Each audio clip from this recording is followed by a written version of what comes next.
Swayam Prabha. Digital India. Educated India.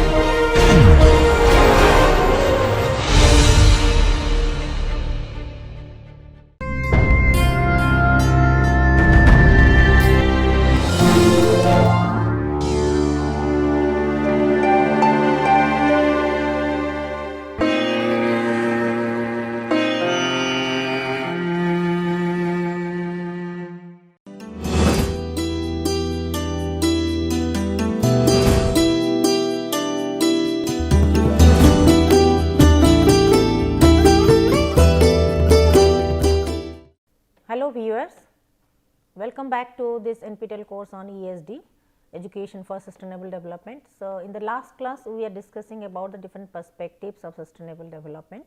So, to continue with that, now we will discuss the other perspectives, like for example, consumer decision effect. Realizing that the individual's consumer decision effect also give rise to the resource extraction and manufacturing in distant places. That means the consumers habit of consumptions and consumer decision making, it also affects the sustainability, the resource extraction, resource depletion, resource consumptions. So, that is also another part of so of the sustainable development perspectives. So, how to make aware the consumers to have the sustainable consumption habits. Second is that again considering the different views before reaching to the decision or the judgment. Before taking any decision regarding the consumption, manufacturing, production, etc., we have to analyze the different perspectives, different alternatives, different options available to take a decision, final decision. So, recognizing the economic values, religious values and societal values compete for the importance as the people with different interests and backgrounds interact. So, when we talk about the cross cultural perspectives or the people from different background, different religious beliefs, values and societal values, they interact with each other. So, they also they have to recognize, they have to acknowledge the economic value, social value and when they interact, so that different they are in different interests and backgrounds also yield some result on the environment, on the society. So, seeing all the humans as having some universal attributes, but we assume that across the globe all the global citizens they possess some of the universal attributes, universal qualities and the values. So, again technology, science etc., alone cannot solve all our problems, but it has to be initiated at the public level, at the grassroots level, at the society level, at the human resource level. So, that is a public participation in the community, public awareness, public decision making ability, public conscience, all these kinds of things it takes a major role in the decision making process. So, leading towards the sustainability. So, public awareness, how to make them aware regarding the sustainability and how it affects, how every action of our behavior, every action, every every activity in our life, it affects the sustainability of the society and the economic aspects, that we have to make them aware of, we have to educate them. So, how people's life are affected with individual with individual consumption habits and the decision making abilities. So, that is why the greater transparency is required, accountability is required both at the government level as well as the community level and the public level. So, calling for the greater transparency and accountability. So, here even at the home front, whatever we are consuming, the electricity, the power, the energy, we are consuming the water as a resource, we are consuming the space we are enjoying. So, everything should be accountable, everything should be very clear and transparent, and everything should be very much accountable. We are accountable, all of us we are accountable towards the society, towards the environment, towards our economy, towards our government, etc. So, that is why governmental efforts should be of course a major effort, but people have to be, the public have to be educated from time to time to adopt this kind of living style and habits. Because sustainability perspective, sustainability viewpoint, sustainability habits, sustainability thinking pattern is a paradigm shift in our consciousness. So, that has to be made with rigorous practice, recurrent education, recurrent information dissemination, all kinds of that. They have been monitoring and evaluation, mapping. So, all kinds of things, it should be a continuous flow of learning process, then only we can bring some changes in our society.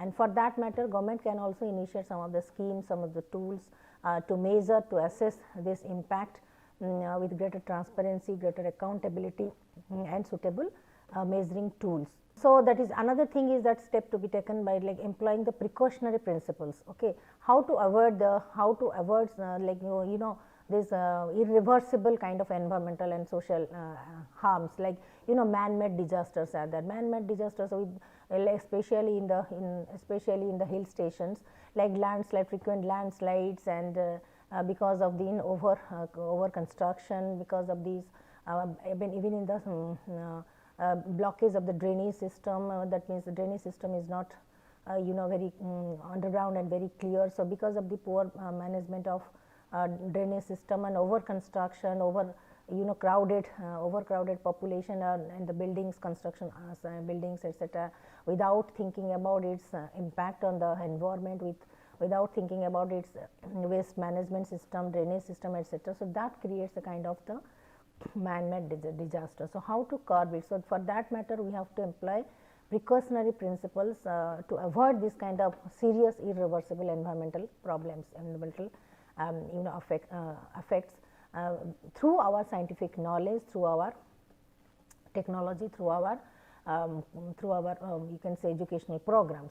So, that is another thing. So, similar, so for therefore, educators, leaders and the citizens, they recognize the sustainable development is an evolving concept. It is still evolving, it is still getting unfolded. So, a list of sustainability perspectives are there, and list of in n number of sustainability competencies from the minor to micro to macro level. So, we have to apply it, we have to think of it. So, again definitely it is a government's responsibility as well as the civil society's responsibility to build a more sustainable futures, and all must, therefore, all must, both private sector, government, public, community people, and in their own way they should contribute towards a sustainable community. So, that is from awareness, information dissemination, awareness, training, workshop, orientation, at the same time policy level also, policy implementation, monitoring, evaluation, then principles, laws, legal actions also, and again accountability and transparency. These kind of concepts, these kind of principles and perspectives can enable us to take care of our planet and to move towards a sustainable future. However, UNESCO has already advocated for the Global Action Program, that is GAP, on ESD, and it states that this Global Action Program on ESD, it states that ESD allows every human being to acquire knowledge, skills, values and attitudes that empower them to contribute to the sustainable development and take informed decision, consensus decision, informed decision and responsible actions for the environmental integrity, economic viability and a just society for the present and the future generation. So, this is the GAP program slogan for ESD. Okay. So, therefore, ESD promotes skills like critical thinking, understanding the complex systems, imagining the future scenarios, making decisions in a participatory and collaborative way. So, these are the slogans, these are the slogans of UNESCO through Global Action Program. That is how ESD can mobilize, how ESD can promote this kind of critical thinking, deep contemplation, contemplative learning, transformative learning, to understand not only the complex system but also to imagine the future situations through analytics and making the decision, that is the judicious decision, right decision, informed decision, and to participate in the community activity, in a sustainable community activity in a collaborative way and a cooperative way. So, that we not only enjoy the sustainable present today, but we can also restore it for our future generations. So, this is the GAPS action program on the ESD. Now, coming to the development of sustainability competencies, at the same time GAP also highlighted certain learning outcomes, okay, certain learning outcomes that stimulates the learning and promotes some of the not only the core competencies such as the critical and systemic thinking, the collaborative decision making and taking responsibility for the future generation, but at the same time it also advocates for other sustainability competencies. Okay. So, we will discuss about what are the key competencies, Then and what are the other sustainability competencies. So, Wick et al. 2016 has analyzed some of the competencies.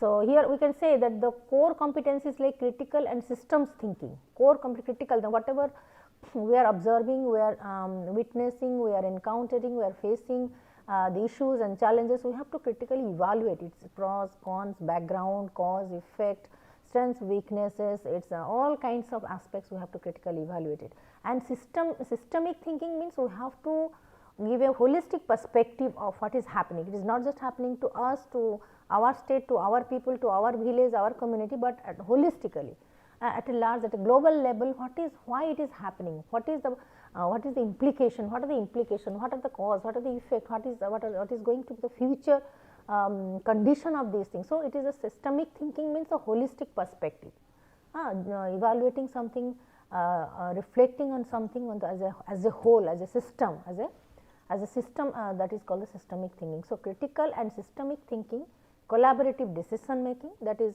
mutually conducive, mutually helpful, eco-friendly, affordable, then you can say viable and viable, these kind of decision making, so that we take the responsibility not only for our present, but also future generations. So, these are some of the core competencies.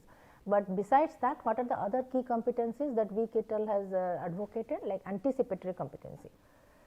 Anticipatory, that is the we can make from the evaluation to by understanding the situation and evaluation, we can predict something, we can assume something which is possible, probable and desirable, to create our own vision for the future. So, evaluate the multiple options, then and explore the possible, probable and desirable solutions to create our own vision for the future, to apply the precautionary principles, being proactive, being well informed, being able to assess and evaluate the consequences of every action, and to deal with the risk and changes. So, here not only anticipating what is forthcoming, but also preparing ourselves, being proactive in dealing with all kinds of thinking, we assess the consequence, the intensity of actions, intensity of the consequence of the actions, and to deal with the risk and changes proactively. Then normative competencies. So, normative competency is that ability to understand, reflect on the norms and values that underlie one's actions. Because certain community, like yes, culture is a factor, cultural practices, cultural values, systems, practices, these are definitely major important factors. But we have to analyze it, what are the inherent meaning behind these cultural norms, behind every norms and the values that underlie one's action. What are the actually causes? We have to reflect on it, deeply contemplate on it. What are the reasons? The reasons behind certain norms and the values that underlie one's action, and to negotiate sustainability values. Maybe that because some of the traditional some traditional values are going on. Maybe so we need to understand their background. We need to understand their cases. Then we have to negotiate with them with the sustainability values. How important it is sustainability values to adopt it to the principles, goals and targets. So, and again in the context of conflict of interest and trade-offs, also uncertain knowledge and contradiction. In this process, definitely we are going to face some kind of dilemma, conflicts, controversies, some kind of conflict of interest, some clashes, some trade-offs, that means economical, financial trade-offs. So, uncertain knowledge and contradictions also we may face it, but how to resolve it, again how to resolve it. So, to analyze all kinds of the norms and the rules and values and the background of it, try to justify the actions. If it is not sustainable, if it is unsustainable, then we have to negotiate with the sustainability values by incorporating or inculcating the sustainable goals, targets and principles among the community, among the people. And for that matter, we have to face argument, controversies, conflict of interest, but at the end we have to resolve this conflict towards a sustainable solution. So, that is the normative competency. So, how efficiently we can do it, how efficiently we can evaluate the norms and values of the society, how evaluate we can reflect upon it, and if we found that this is not unsustainable, then how to convert it, how to transform into a sustainable pattern. Similarly, strategic competency. Strategic competency is the ability to collectively develop and implement innovation actions and that further sustainability at the local level and further like technology innovation and technology are there, how to leverage these things, to to think of, to apply new strategies or use it strategically, not only for the eco-friendly actions, but also more production in like in the field of agriculture, in energy sector, in the water treatment sector, in the waste management sector, in the in the marine life sector. So, how to leverage technology and innovation and further to enhance our activities or all kinds of activities in a more sustainable way, both at the local level and the global level. So, strategic competencies, ability to collectively develop and implement innovative actions, leveraging our technology, leveraging our knowledge, leveraging our resources. So, to strategically use that ability competency to enhance the sustainability both at the local level and at the future and at the global level. See, in all kinds of fields, starting from agriculture to health to manufacturing to business to all kinds of things. Then collaborative competence, how can we collaborate with each other to understand different perspective, to understand mutual needs, perspective, actions of others, how to be empathetic, how to understand others' perspective. So, again leadership qualities are also required, conflict resolution qualities are also required.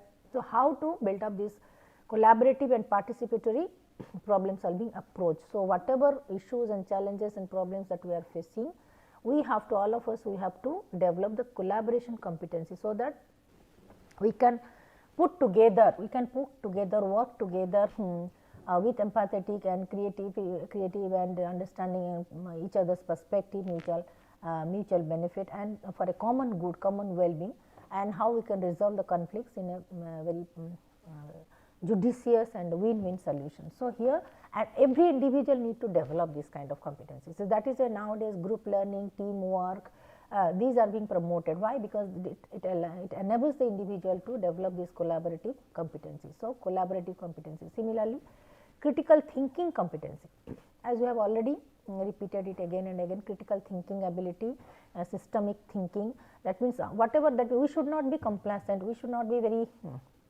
satisfied what is going on. It's okay, it's okay for me, it's okay for my family. We cannot be so complacent and self-satisfied with our fulfillment of our own individual goals, because sooner or later it is going to affect our life. The society, whatever it is happening in the society, sooner or later it is going to affect our life.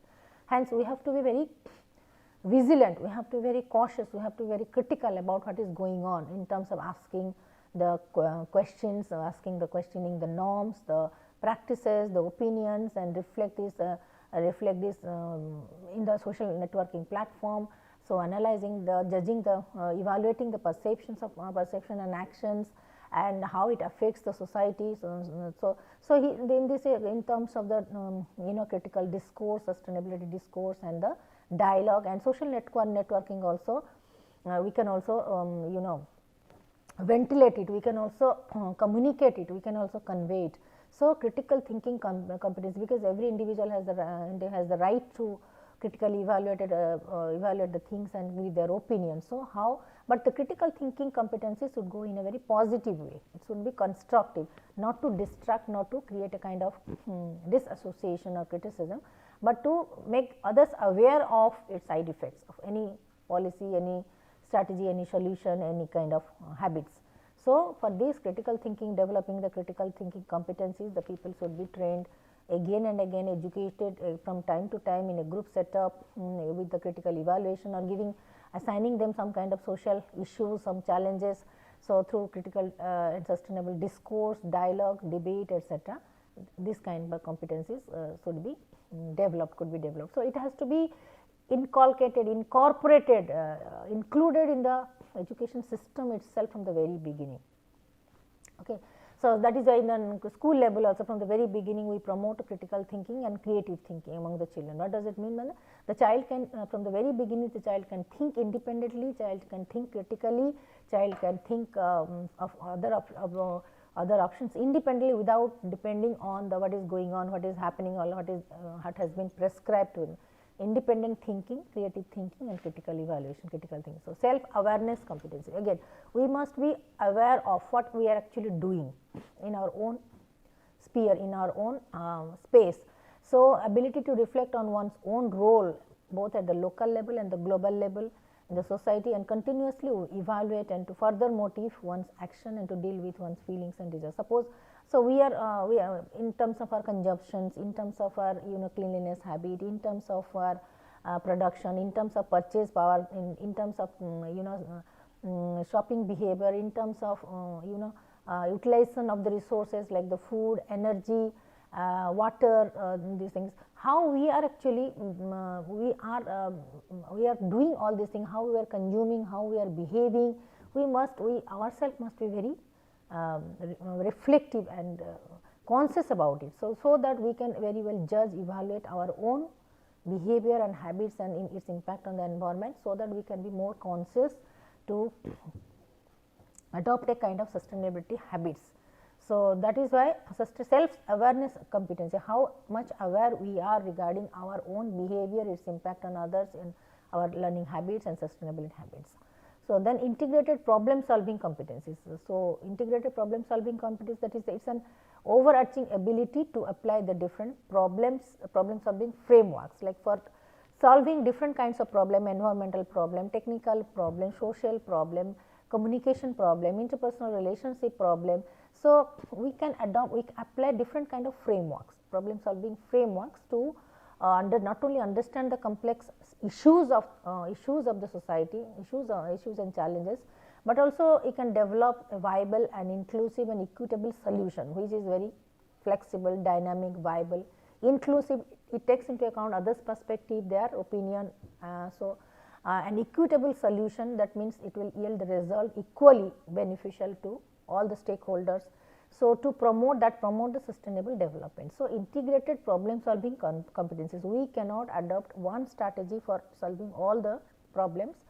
For that we need to understand the complexity of the problems and accordingly develop the different frameworks to solve it. So, those solutions will be very viable, inclusive, equitable and consensus oriented, and it can yield the sustainable development, and it can give a win-win kind of situation or beneficial solutions, integrating all the positive options, competencies, etc. So, it will be an equitable and inclusive and viable solution to everybody in the community. Okay. So, we have to again, so that is how we need to develop kind of perspectives on understanding the complex problems, complex social problems, financial problems like economic crisis or social conflict or any kind of pandemic or any kind of natural disaster. We have to understand from different perspective, not from one dimension. Its geographical perspective, scientific perspective, natural perspective, human perspective, technology perspective. So, from different perspective we have to analyze and understand the whole complexity of the problems, then we have to develop different frameworks for solving those problems with with consensus, with debate, with dialogue, with with analysis, critical thinking, analysis and synthesis, and with creative solutions which will be not only viable, but inclusive. That means it should be equitable, it should be approved, acceptable to all the stakeholders, so that it can give a long lasting sustainable solution to our problems. So, now the key competencies and the performance of sustainable citizens. Now, here we can say sustainability performances and the sustainable key competencies. So, sustainable key competency is knowledge and skills, definitely one dimension, and the values and the motivation. So, values and motivation, as we have already discussed, that it relates to our affective domain. So, knowledge and skills, it relates to our cognitive domain, intellectual domain. So, we must understand, we must think, we must learn, and affective value and motivations, it relates to our emotional aspects, affective aspects. We must feel good, we must feel that it is an urgent it is having an urgency at the present time. So, values and how much global values that we adopt, being the global citizen, global values, ethical values and motivation. So, that is, it is our affective domain, that is we have to mobilize, we have to recharge our affective domain in strengthening our value system and developing the positive values, global values, universal values, and self motivations in internal intrinsic motivation. It is required to move forward, to put our effort, to learn to new things, to unlearn unsustainable habits and to learn new things, and also we can also motivate other people also, other stakeholders, educate them or motivate the other people, and the opportunities, so that we can create the more and more opportunity to develop the sustainable strategies, competencies, etc. So, what are the opportunities available, and with these things how can we develop the different opportunities, so that we can perform actually in a sustainable way. So, our actions will be sustainable in terms of creating more opportunities for all, in terms of taking care of our planet, in terms of strengthening our ecosystem, economic growth also. So, these are the opportunities. So, the sustainable key competencies, it has the 3 primary circle, primary domains, we can say, as it has been given by the UNESCO 2018, knowledge and skills. So, it also includes the education, training, all kinds of things. Values and motivation, it includes our principles, our ethics, our emotions, emotional attachment, emotional conscience, our conscience, then emotional responsibility that we are taking, we are keen. So, motivating others, self motivation as well as motivating community people through different awareness program, initiative, self initiated some kind of education, non-formal educational programs. So, and the opportunities, what are the opportunities available and how we can leverage it. So, these are we are also looking for the different opportunities, and how, like, technology is an opportunity. Through technology also we can do many things. So, but how to utilize it properly. So, these kind of things, this is the key competencies cycle as advocated by UNESCO. So, now the implications of ESD for the practice of education and pedagogy, the whole institution approach. Now, here to achieve, to learn, to acquire these key competencies, core competencies and the key competencies and other sustainability competencies, the ESD advocates for a whole institution approach, that is holistic perspective. Whole institution approach means starting from the governance, policy, capacity building, training, to we can say the community partnership, relationship, all these things, and again from there to curriculum, teaching, learning, training, and the facilities and operations and the infrastructure in the school level. So, it is a whole institution approach, it is an ESD approach. So, which that is the education for sustainable development, living what we learn. So, that means what we are saying, we are actually performing. So, walking the talk, talking about talk the walk and walk the talk, okay, that is kind of thing. So, usually at the leadership stage, we used to expect that the leaders, whatever the leader says, he actually performs, and whatever he performs, he actually says those things. So, similarly, we being the major stakeholders of the sustainable society, so we might have to adopt a whole institution approach, where everything, like in a whole institution, in the school, you can take for example a school. So, definitely school has the governance, is the administration, policy, then capacity building, training from the teaching staff, non-teaching staff, all kinds of things. So, it has to be one aspect, and sustainability should be incorporated there also. Thereafter, again schools relationship with the community participations, community participation relationship with the other stakeholders, other other prominent persons, major stakeholders like the panchayats, the BDA, block development, the health, the primary health center, the hospitals, and other kinds, or NGOs working in this area. So, community development, participation and relationship building, that is through the networking, that is also another domain. There also we have to work. Then third is that the curriculum, teaching, learning, it has to be in terms of curriculum, content, practice, teaching, training, learning, all these things. Then another is the infrastructure, in terms of the facilities, in terms of school operation, administration, and the infrastructure, starting from the solar energy panels to wind energy to green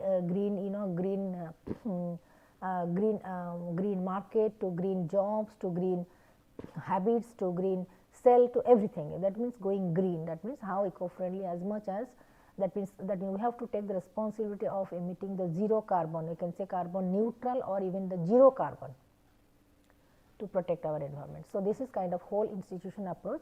We will discuss further later on. Now, at this moment I am just completing it in here, finishing it in here. So, we will resume it in the next class. Thank you very much.